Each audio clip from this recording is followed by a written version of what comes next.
Is this some kind of joke, Mr. Mercer? The question cut clean through the briefing room, sharp enough to turn heads before anyone even understood why. Commander Ryan Holt stood at the front table, one hand resting on a thin folder, the other tapping it with controlled impatience, the sound echoing against steel walls and polished floors that smelled faintly of oil and cold air conditioning. Around him, rows of young officers shifted in their seats, crisp uniforms, straight backs, eyes moving between the commander and the old man standing alone near the center of the room. Daniel Mercer didn't answer. He didn't move. He stood with his hands loosely at his sides, shoulders relaxed beneath a faded jacket that had seen more years than most of the men in the room had been alive. The overhead lights painted everything in a sterile white glow, catching the silver in his hair, the quiet stillness in his pale blue eyes. Holt flipped the folder open with a snap. "I've got nothing here," he said, louder now, letting the words carry. "No verified unit. No confirmed deployments. No record that holds up under audit." A few murmurs rippled through the room, low and uncertain, quickly swallowed by discipline.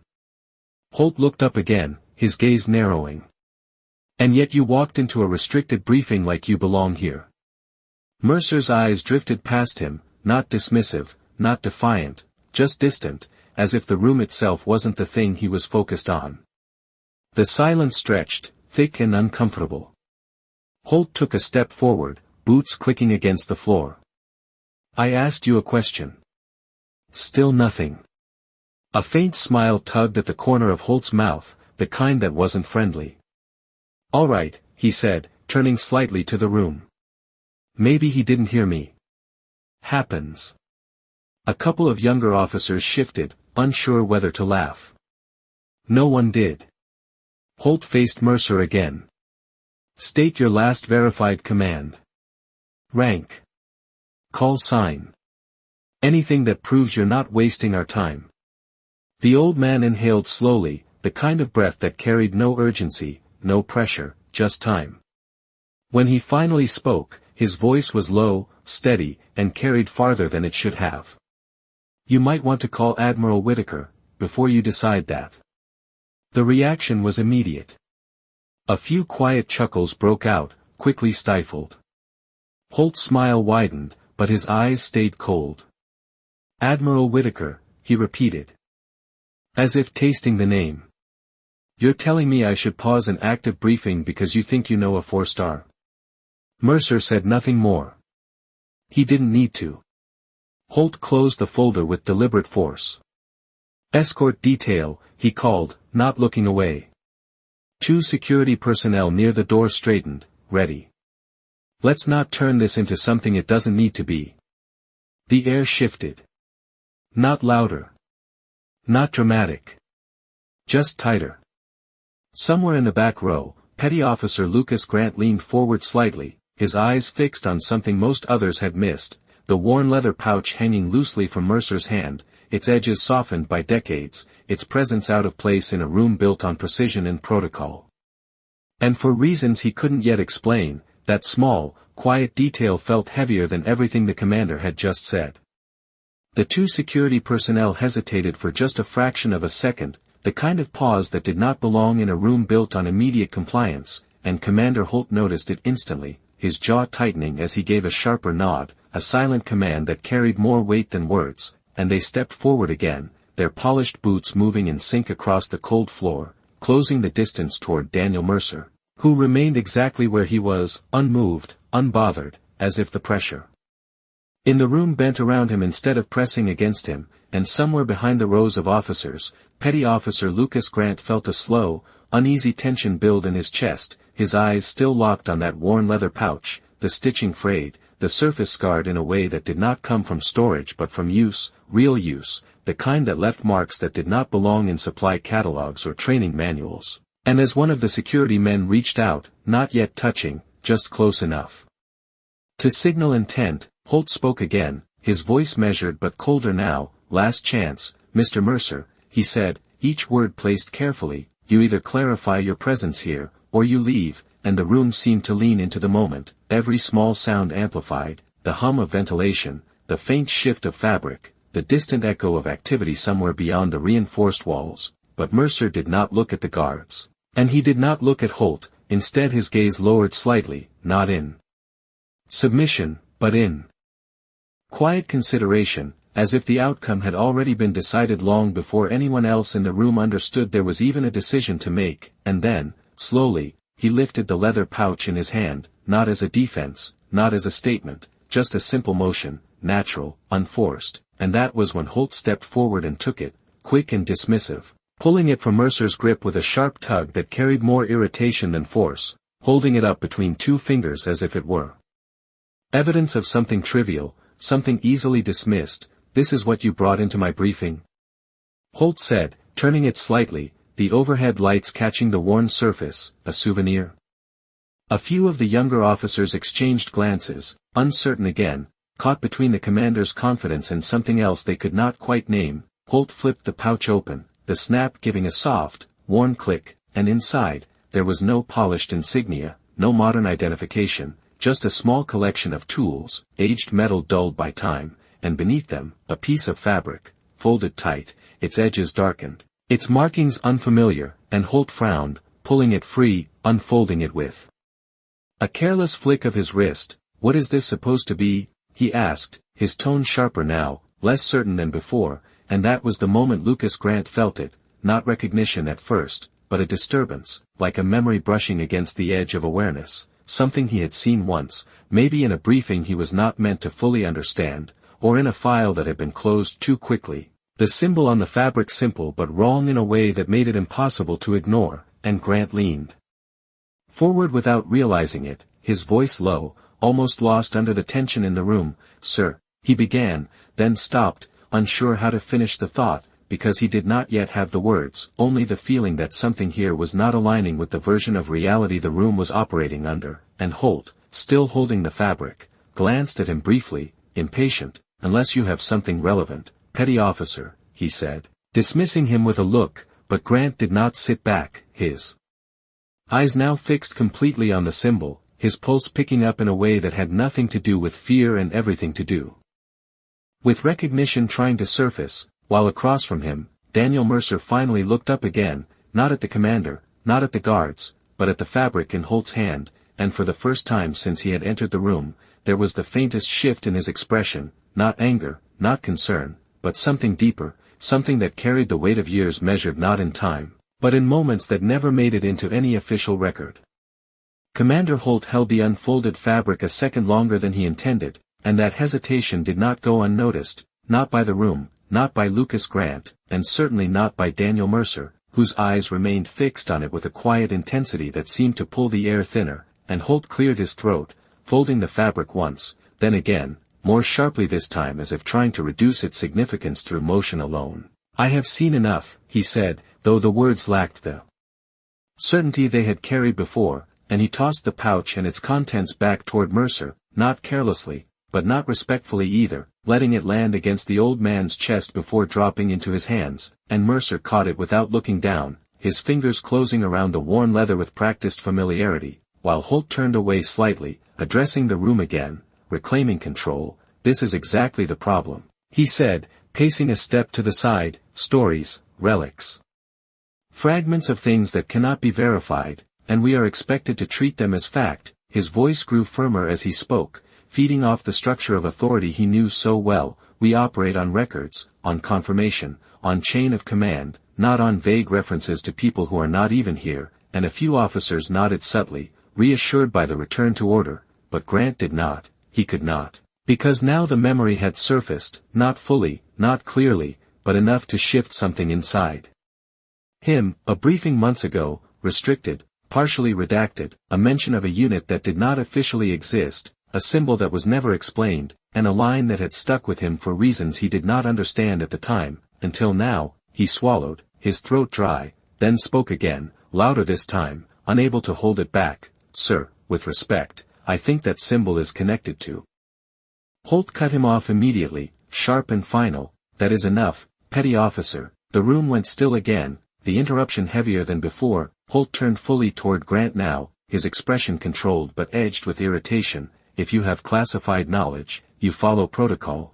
you do not speculate in the middle of my briefing. Grant straightened instinctively, but he did not sit back, not completely, because something in him refused to let go of what he was seeing, what he was beginning to understand, and that tension, small as it was, added another layer to the room, something unseen but present, like a fault line beneath solid ground. Holt exhaled slowly, regaining his composure, then looked back at Mercer, who had not moved from his place, who had not raised his voice, who had not defended himself once, and that silence, more than anything else, was starting to feel less like weakness and more like control. You had your opportunity, Holt said, quieter now, but no less firm, and you chose not to use it. He nodded once to the security personnel. Escort him out. This time, there was no hesitation in their movement. They stepped in closer, one on each side, their presence forming a boundary that could not be ignored, and still, Mercer did not resist. He simply adjusted his grip on the pouch,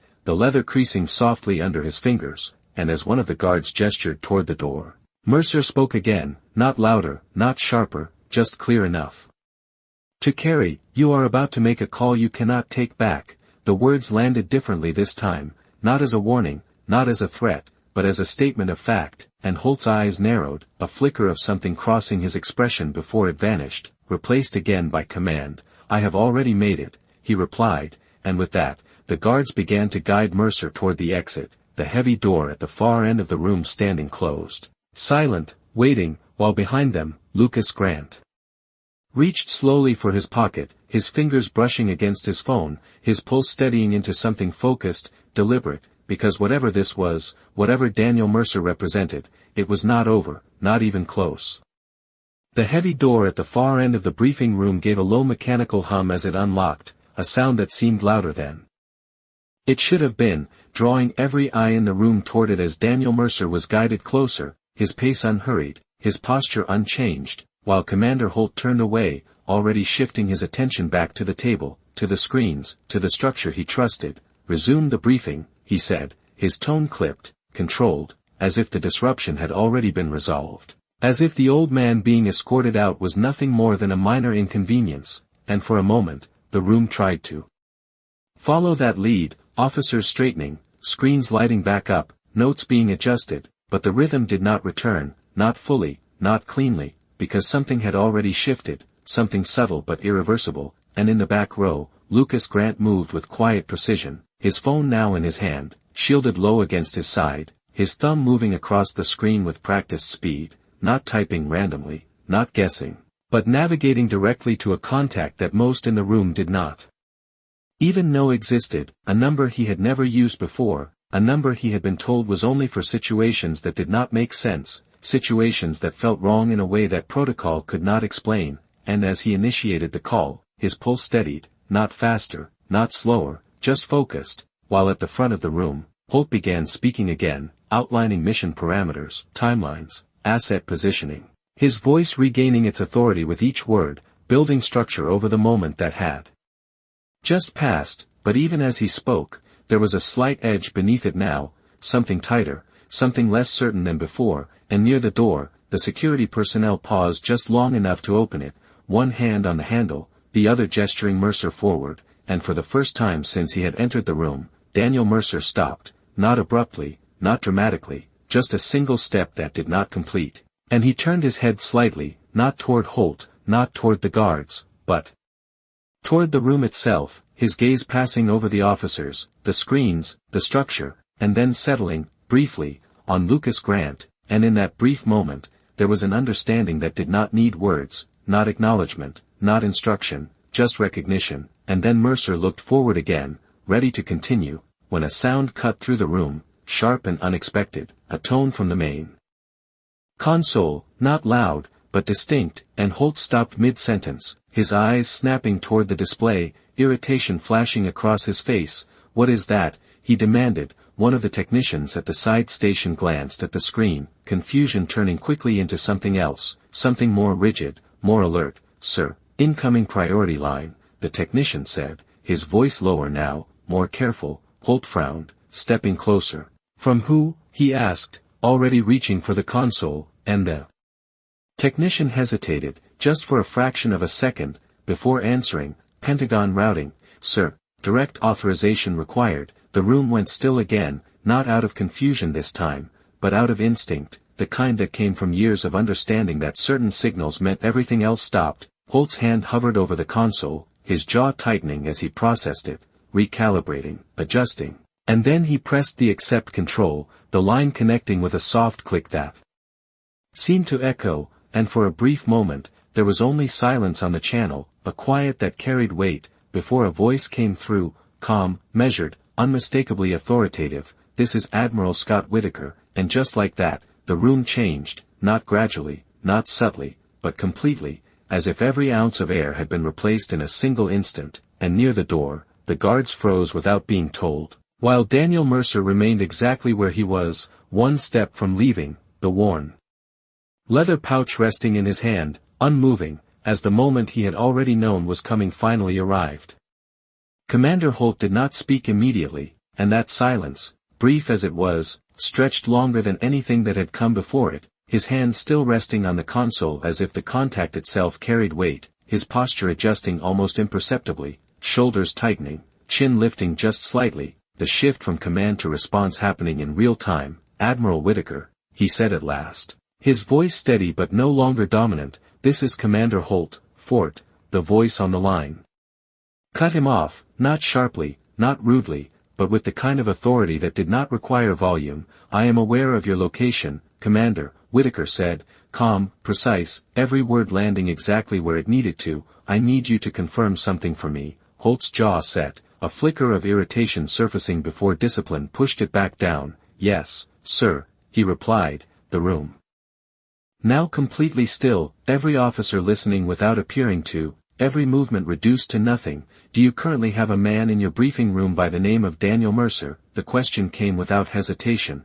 without doubt, as if the answer had already been known before it was asked. Holt's eyes moved, just briefly, toward the door, toward the old man standing between two guards, then back to the console. "Yes, sir," he said. Slower this time, more measured. He was just being escorted out. There was a pause on the line, not empty, not uncertain, but deliberate, the kind of pause that signaled recalculation at a level far above the room. "Stop," Whitaker said, one word, clean and absolute, and the effect was immediate. The guards did not move, did not speak, they simply froze where they stood, as if the command had been directed at them personally, even through the console, and Holt's fingers tightened slightly against the edge of the table. "Sir?" he asked, the single syllable carrying more tension than any full sentence he had spoken all day. "I said stop," Whitaker repeated, still calm, still controlled, but now unmistakably firm. "No one moves him anywhere." Holt swallowed, the motion small but visible, his control still intact, but no longer unchallenged. "Understood, sir," he said, each word placed carefully, and for a moment, nothing else was said. The room suspended in a kind of quiet that felt heavier than noise, and then Whitaker continued. His tone unchanged, but the weight behind it shifting. "Commander, I want you to listen very carefully." Holt straightened instinctively, every officer in the room doing the same without being told. "The man you have in that room does not have a record you can access," Whitaker said, "not because it does not exist, but because it was never meant to be accessed at your level." A ripple moved through the room, not sound, not movement, but awareness, a collective shift in understanding that something far beyond standard protocol was unfolding. Holt's grip on the console tightened just enough to whiten his knuckles. "Sir, with respect, I ran a full check. There is nothing in the system that," Whitaker interrupted again, "not with force, but with finality. That is because the system you checked is not the system that holds his history." The words landed with precision, each one stripping away another layer of Holt's certainty. "You are looking for a file," Whitaker continued, "when what you have is a classified operational absence." Holt did not respond this time, because there was nothing immediate to say. His framework, his reliance on verification, on documentation, was being quietly dismantled piece by piece, and near the door, Daniel Mercer remained still, his gaze forward, his presence unchanged, as if none of this was new to him, as if this exact moment had played out in different rooms, under different lights, more times than anyone there could imagine. And then Whitaker spoke again, slower now, each word carrying unmistakable intent. "Commander Holt, you are not escorting that man out," he said. "You are going to step back, and you are going to wait." Another pause, heavier this time, because I am already on my way, and with that, the line went silent, the connection still open, but the message complete, leaving behind a room that no longer belonged to the man who had been leading it just minutes before. The silence that followed did not feel empty, it felt occupied, as if something unseen had stepped into the room and taken control of the space between every breath, every movement, every thought, and Commander Holt remained standing at the console, his hands slowly lowering from the controls, his posture still rigid but no longer commanding, no longer the center of gravity it had been just moments ago, and no one spoke, because no one was certain who was supposed to speak now. The structure that had guided them a minute earlier had shifted without warning, leaving behind a gap that no one immediately knew how to fill, and near the door, the two security personnel stepped back, not instructed, not corrected, simply reacting to a change they did not question, creating space around Daniel Mercer as if the invisible boundary around him had expanded, and Mercer himself did not acknowledge it. He did not step forward, did not turn, did not assert anything, he simply stood there, the worn leather pouch resting quietly in his hand, his presence unchanged, as steady as it had been from the moment he entered, and that steadiness, in contrast to everything else, began to feel heavier, more significant, like an anchor in a room that had lost its balance, and in the back row, Lucas Grant exhaled slowly, only now realizing he had been holding his breath, his phone still in his hand, the call completed, the chain reaction already in motion, and he lowered it carefully, not wanting to draw attention, but knowing that attention was no longer the thing that mattered. What mattered was what came next, and at the front, Holt finally moved, stepping away from the console, turning to face the room fully, his eyes scanning the officers, measuring, recalibrating, searching for something that would restore order, but finding none that fit the moment. "Everyone remain at your stations," he said, his voice controlled, but quieter now, less forceful, as if the words had to pass through something before reaching the room, and the officers obeyed, not out of confidence, but out of habit, sitting straighter, hands returning to notes and screens, though no one truly resumed their work, their focus divided, their attention pulled toward the man by the door, toward the absence of explanation that now defined the room, and Holt's gaze shifted to Mercer again, lingering this time, longer than before, and in that look there was no longer dismissal, no longer immediate judgment, but something else, something more cautious, more deliberate, as if he were seeing the situation not as a disruption, but as a variable he had failed to account for, and that realization, small as it was, carried weight, because it meant the certainty he had relied on was no longer intact, and outside, beyond the reinforced walls, a distant sound began to rise, faint at first, almost indistinguishable from the usual bass activity, but growing, steady, rhythmic, the unmistakable pulse of rotor blades cutting through the air, low and controlled, approaching with purpose, and inside the room, a few heads turned instinctively, not toward the sound itself, but toward what it implied, while Holt remained still, his expression tightening just slightly, the reality of the Admiral's final words settling into place, not as possibility, but as fact, and near the door, Daniel Mercer finally shifted his weight, just enough to adjust his stance, his gaze lifting slightly as if listening, not to the room, not to the people in it, but to something beyond, something already arriving, and for the first time since the confrontation began, the room was no longer waiting to decide what would happen next. It was waiting for someone else to decide it for them. The sound of the rotor grew stronger, no longer distant, no longer something that could be dismissed as background noise. It pressed against the walls of the building with a steady rhythm that everyone in the room could feel more than hear, a low vibration that settled into the floor beneath their boots and chairs, and conversations that had not even begun were already gone, replaced by a silence that now carried anticipation instead of confusion, and Commander Holt did not move from where he stood, but his eyes shifted toward the far wall as if he could see through it, as if he could measure distance and timing by instinct alone, calculating how long it would take for the aircraft to touch down, for doors to open, for footsteps to follow, and each second that passed made the room feel smaller, tighter, more contained, while near the door, Daniel Mercer remained still, the same quiet presence, but now there was something else around him. Not visible, not spoken, but undeniable, the kind of gravity that did not come from rank displayed on a uniform, but from something older,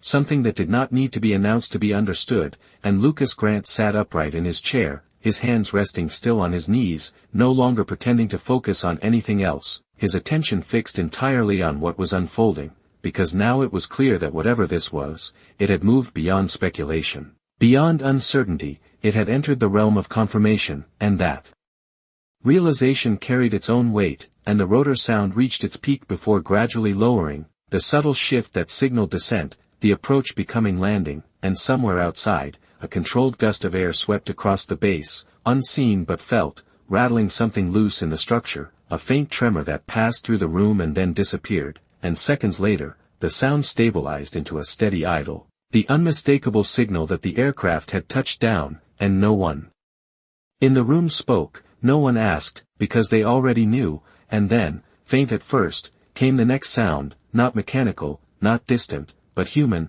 footsteps, measured, deliberate, moving through corridors designed for purpose, not ceremony, each step carrying weight not because of force, but because of what it represented, and Holt's posture straightened further, his shoulders squaring, his expression tightening into something controlled, something prepared, not for confrontation, but for recognition, and near the door, the security personnel stepped fully aside now, no longer a barrier, no longer part of the equation, simply witnesses to what was about to happen, and Daniel Mercer adjusted his stance slightly, his grip on the leather pouch unchanged, his gaze forward, as if he had been waiting not for permission, not for validation, but simply for the moment to arrive, and then the door handle moved, a small motion that seemed louder than the rotor had been, and the heavy door opened inward with a slow, deliberate push, revealing the corridor beyond, and in that doorway, framed by the light from outside, stood Admiral Scott Whitaker, his presence filling the space before he even stepped inside, his uniform precise, his posture effortless, his expression unreadable,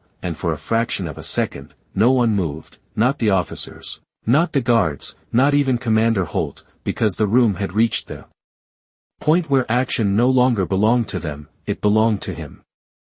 Admiral Whitaker did not rush his entrance, and that alone changed everything, his steps measured, deliberate, each one echoing softly against the polished floor as he crossed the threshold into the briefing room, and the moment he did, the entire room reacted without instruction, chairs shifted, boots aligned, every officer rising to attention in a single, synchronized motion that spoke not of habit, but of instinct, the kind that only appeared in the presence of undeniable authority, and Commander Holt straightened immediately, his posture snapping into place, his hand coming up in a crisp salute. "Admiral," he said, his voice firm, controlled, but no longer leading, no longer setting the tone, because that role had already transferred the instant Whitaker stepped inside, and the Admiral acknowledged him with the slightest nod, not dismissive, not warm, simply precise, his attention already moving past Holt, scanning the room once, taking in everything, the officers, the formation, the tension that still lingered in the air, and then his gaze settled, locking onto Daniel Mercer, and for a brief second, nothing else existed, the room, the people, the structure, all of it fell away, leaving only that line of sight between two men who did not need introductions, who did not need confirmation, and Whitaker took a final step forward, closing the distance, his expression unchanged, but the weight of his presence shifting, focusing entirely on the man standing near the door, and then, without hesitation, without announcement, Admiral Scott Whitaker came to a full stop, squared his shoulders, and raised his hand in a formal salute, clean, sharp, absolute, and the effect was immediate and total. The room froze, not figuratively, but completely, every officer still in their position, every breath held, because what they were witnessing did not align with anything they had been taught to expect. A 4-star admiral, saluting an old man with no visible rank, no uniform, no record in the system, and for a fraction of a second, even Commander Holt did not move, his salute still held, but his understanding lagging behind the reality unfolding in front of him, and Daniel Mercer looked at the Admiral, his expression calm, unchanged, as if this moment carried no surprise, as if it belonged exactly where it was, and after a brief pause, he returned the salute, not exaggerated, not ceremonial, just precise, controlled, the motion of someone who had done it more times than anyone in that room could count, and when their hands lowered, the silence remained, heavier now, deeper, because the unspoken truth had already landed, and Whitaker spoke, his voice calm, but carrying across the room with unmistakable clarity. "Commander Holt," he said, without looking away from Mercer. The man you attempted to remove from this room is the reason half the operations you rely on were even possible. The words settled slowly, not rushed, not dramatic, just stated, and Holt felt it, not as embarrassment, not as shock alone, but as a shift in position, a recalibration of everything he thought he understood, and Whitaker finally turned his head slightly, his gaze moving to Holt, sharp now, direct. You questioned his record, he continued. I am confirming it, and that was all he needed to say. Because the confirmation did not come with documents, it did not come with files or screens, it came with presence, with recognition, with a salute that no one in that room would ever forget, and in that moment, the authority that had filled the room before did not disappear, it simply found its proper place, and for the first time since the confrontation began, no one was wondering who Daniel Mercer was anymore, they were wondering how they had failed to see it. No one spoke after that, not because they were told to remain silent, but because there was nothing left that could be said without diminishing the weight of what had just happened, and the room, once filled with structure and command, now held something far more rare, a collective understanding settling into place, slow and undeniable, as every officer stood exactly where they were, their posture still rigid. But their perception changed in a way that could not be reversed, and Commander Holt lowered his salute a fraction of a second after Admiral Whitaker did, the timing slight, but enough to mark the difference, and when his hand returned to his side, it did not carry the same certainty it had before, because certainty had been replaced with clarity, and clarity was heavier, harder to ignore, and Holt took a single step forward, measured, deliberate, stopping at a respectful distance from Daniel Mercer. His voice controlled, but now carrying something it had lacked before. Sir, he said, the word chosen carefully, not out of obligation, but out of recognition,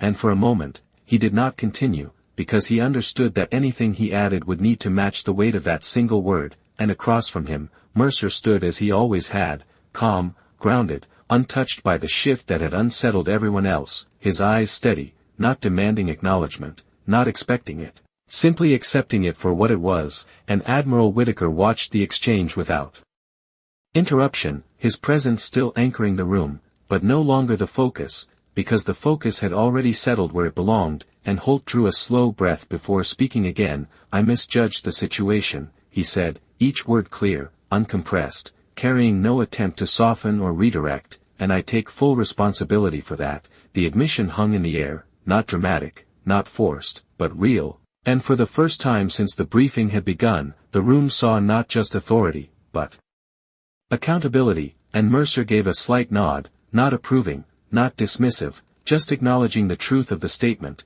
and that was enough. It was more than enough, because it closed something that had been opened the moment Holt questioned him, and Whitaker stepped forward then, just a half step, enough to bring his presence back into alignment with the room. There are things you will not find in any system you have access to, he said, his tone even, but unmistakably firm. That does not make them less real, it makes them protected. His eyes moved across the officers, ensuring the message reached every one of them, and sometimes, the absence of a record is the record. The words settled deeply, not just as instruction, but as understanding, and outside, the rotor blades had gone still, the aircraft quiet now, its purpose fulfilled, while inside, the room remained unchanged in position, but entirely different in meaning, and Mercer adjusted the leather pouch in his hand, the motion small, familiar, as if returning to something that had always been his, and he turned slightly, not to leave, not yet, but simply to shift his place in the room, no longer at the edge, no longer an outsider,